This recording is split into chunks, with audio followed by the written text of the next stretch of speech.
So then I said that Jamie Vardy's had the most shots on target in the Premier League this season with 26, and that proper shut him up. I'm joined by Statman Dave and Man City YouTuber Esteemed Kompany, aka Steven McInerney, to preview Arsenal versus Manchester City and, of course, all of the weekend's Premier League games. We're on our way to 100,000 subscribers on YouTube, so please do me a favour, make my Christmas wish come true and hit subscribe if you haven't already. Please, please, please. Now then, Stephen, I believe you've only agreed to appear this week if Statman Dave doesn't mention the Manchester derby. I took the big L. I totally admit that. Dave wound me up last week. I made a tit of myself and you won. Well done. So I just think the best thing that happened last week wasn't even the result. It was the fact that Kevin De Bruyne was the sixth best player between Manchester United and How did that happen? I'm still furious about that. Right, well, Stephen, thank you very much for joining us. We are going to talk Arsenal because Arsenal haven't had a home win since October the 6th, a 1-0 over Bournemouth. Do you think their fans should expect to finally see a home league win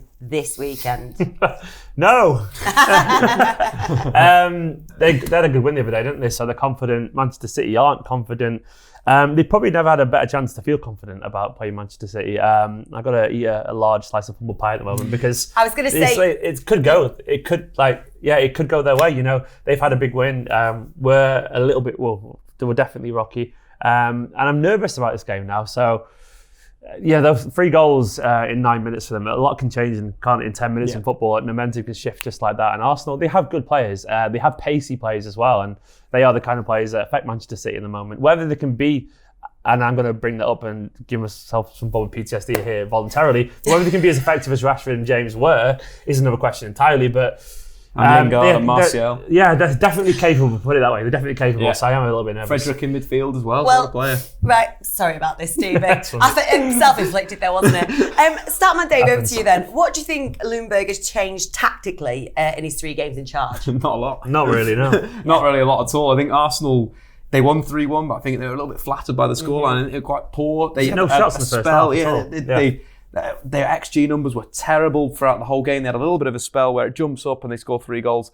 If you're going to look at anything that could happen, we mentioned the wide players there that caused City problem last week. Your Jameses, your Rashfords.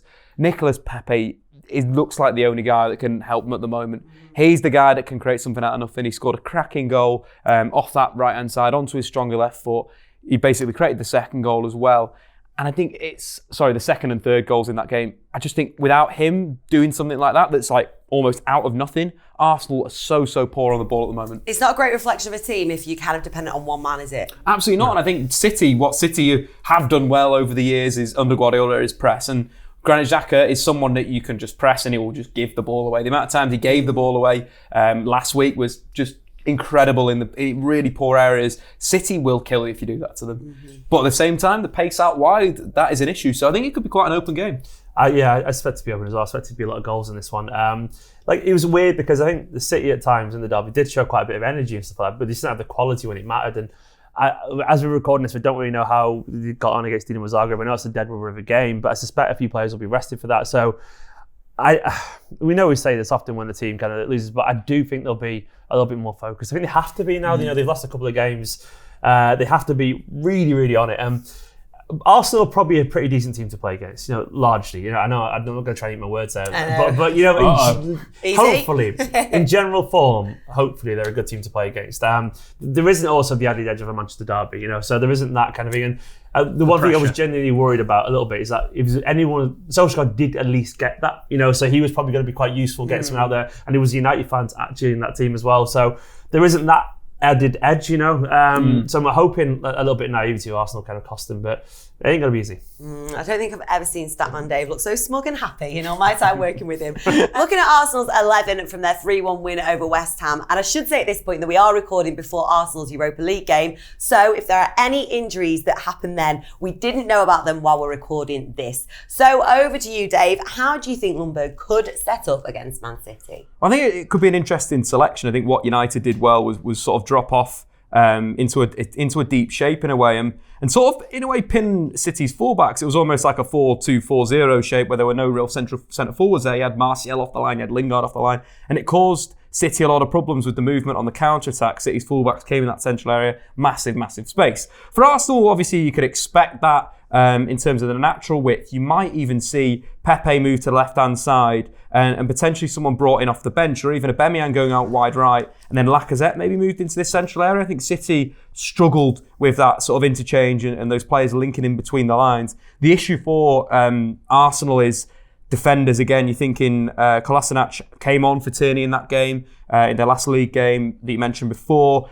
So they've got a bit of a problem at the back. You're thinking Socrates is a defender you can get at. Maitland-Niles is a defender. City's back four is nowhere near the quality of Aaron Wan-Bissaka, who was fantastic against Sterling. Thinking 1v1 Sterling versus Maitland-Niles. That is a potential problem there, and isn't much on the bench. Might see Guendouzi coming in and going with a little bit more energy. Lucas Torreira and Guendouzi holding, but that's how I'd sort of set Arsenal up if I was Ljungberg, deep in a sort of this 4-2-4 block, and then just counter-attack down the flanks. Simple as that. I think if they look to win the possession battle, they're going to lose it. Well, it's probably worth noting that Arsenal have 4 players, 1 booking away from a suspension. So look out for if any of Guendouzi, Chambers, Xhaka or Socrates fancy a little festive break. We've got Man City's starting 11 from their derby defeat on screen. And the latest injury news as we're recording this is that City could have David Silva available. So Stephen, how do you think that Pep could set up against Arsenal? What I want him to do and how I hope he'll do it are different things entirely. I mean, it's going to be Gabriel Jesus, obviously, because Aguero's still injured. David Silva, I've got a feeling will probably end up missing this game. He could be all right, but I've got a feeling he'll miss it. Then I would like to see, personally, Foden or Bernardo Silva there with Mahrez on the right. But I think it will be Bernardo Silva. I don't think Foden will get the start. It's just, that's, a long-standing kind of frustration for Manchester City fans. I think Bernardo Silva with De Bruyne and Mahrez. Sterling's obvious one, and Rodri is obvious one as well. But then we have got problems in defence because Stones is now injured. So John Stones, it could be weeks, which means I think it'll probably be Otamendi. But we've got a situation where we've only got really then Otamendi and Fernandinho, and only one of them is really a defender. So Eric Garcia apparently could be in the line. No, City playing a player from the youth academy. I know. I can't even yeah. But no, it will be Otamendi. It'll be Otamendi alongside Fernandinho. I think we'll probably see Zinchenko back in the team by then. I think he'll play against Dinamo Zagreb. Probably would have by the time we're watching this. I think we'll probably look for a little bit of just control. Andrew didn't have a great time at United, and I think he's basically been playing because Mendy's not really fit yet. So I'm suspecting we'll see Zinchenko back in the starting lineup for this one. And I think that'll be a little bit of a boost because he's very good at kind of stepping into the field, all that kind of stuff, and controlling the ball. So it makes a lot of sense there. He'll kind of support. And one thing we have been susceptible as well is the counter attack. So him kind of stepping into the field, helping Rodri would be very, very useful. But David Silva, I think we'll probably end up saying this one out. Actually, do you know what? It'll be Gundogan. It'll be Gundogan in midfield instead of Bernardo Silva.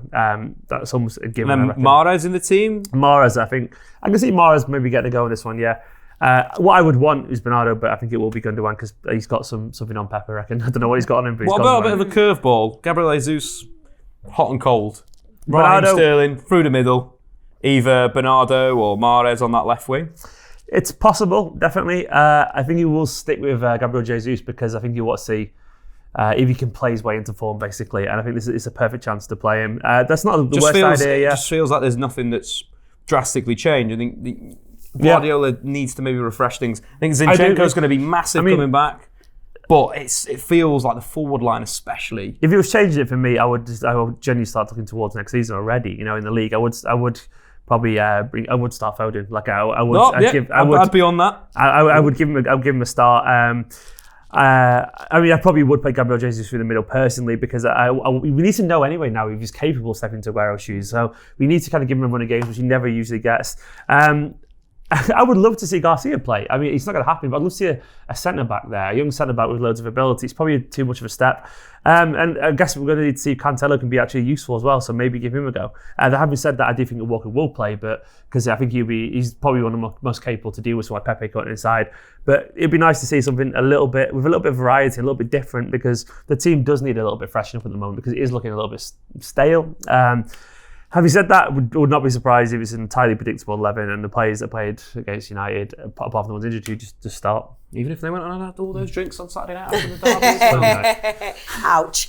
Right, well, let us know in the comments if you agree with Stephen. Now, of course, there is a weekend full of fixtures. So, as always, guys, we're going to go through each of them. Just get a quick comment from you both on them, okay? So we'll start with you then, Stephen. On Saturday, the early kick-off, Liverpool-Watford. Watford are going to be dreading that. Has there ever been more of a home banker on that one there? That's, the most obvious 3 points you'll see. So Liverpool are going to lose, obviously. No, Liverpool, just stop. What can you say? It's Liverpool, they're a machine at the moment. Watford are in dire form. Yeah. I mean, it's literally top and bottom of the table. Yeah, it's a shame, really. It's an easy victory, 4-5-0. This could be quite good, though, Dave. Burnley-Newcastle. You'd say could be quite good, but Newcastle have lost their key guy, St. Maximin, on the counter-attack. Second highest dribbler per game in the league this season. He is now out injured. Burnley are Burnley. It's not going to be a classic, but I'd back Burnley. It'd be gritty. I'd probably back Burnley on this. I think someone like Dwight McNeil linking with Chris Wood, good scoring record this season, Chris Wood. So I'd probably go with a Burnley win here at home. A Burnley win. And Chelsea-Bournemouth, what are you saying for that one, Stephen? It's been weird for Chelsea, very up and down at the moment. Obviously, the defeat against Everton was a big blow for them, but they were great in the Champions League. I think they'll win this. I think they'll get back to winning ways. Pulisic is banging form. I think he'll be a bit of a difference for them. And yeah, I can see Chelsea getting back to winning ways basically because I think they've got a little bit too much for Bournemouth. And Leicester, Norwich again. Norwich not going to be looking forward to this. Leicester are on fire, aren't they? Yeah, they are very much on fire, and it's the leaky defence that's a worry for Norwich as well. And their travels especially, they've been very, very poor. Thinking Jamie Vardy's on this great run of form, 8 games in a row that he scored goals. But at the same time, you've got someone like a James Maddison. Since the start of last season, he's created 137 chances in the Premier League. More than any other player. And Kelechi scored as well in the last 4 games. He's grabbed the goal in each of those. So it's one of these things where you can't stop this Leicester City team, and with how open Norwich have been, so going only one way. Sheffield United, Aston Villa then, Stephen. This has got really good score draw written over for me in general. I think both teams will get it because, this is, they know each other so well, obviously with the Championship. I can see this has been a high scoring score draw, like a 3-3 or something crazy. I think it'll be a good fun game, this one as well. I think it'll be entertaining to watch. Right, then the 5:30 kickoff, Southampton, West Ham. Again, it's 2 teams out of form, really out of form. West Ham looked good to a point, but then, that 7-minute spell that we spoke about previously, they just fell apart. Yeah. They didn't do the basics. They didn't hold on to that lead. They weren't solid in a defensive sense. So it is a bit of a worry. Danny Ings is a man in form, probably the only guy that's carrying Southampton forward in an attacking sense. Højbjerg in midfield has won more possession than any other player in the Premier League this season. And Declan Rice is ranked 3rd as well. So you've got 2 ball winners in there, 2 impressive defensive midfielders. Boy, it's going to be a big, it's a potential 6-pointer. Yeah, it is. It certainly is. Well, Man United, Everton, 2:00 on Sunday. I'll ask you, Stephen. This is a big game for United, I reckon. This is a really good one to kind of, you need a run of games to kind of assess form over a period of time, and this is a perfect kind of game.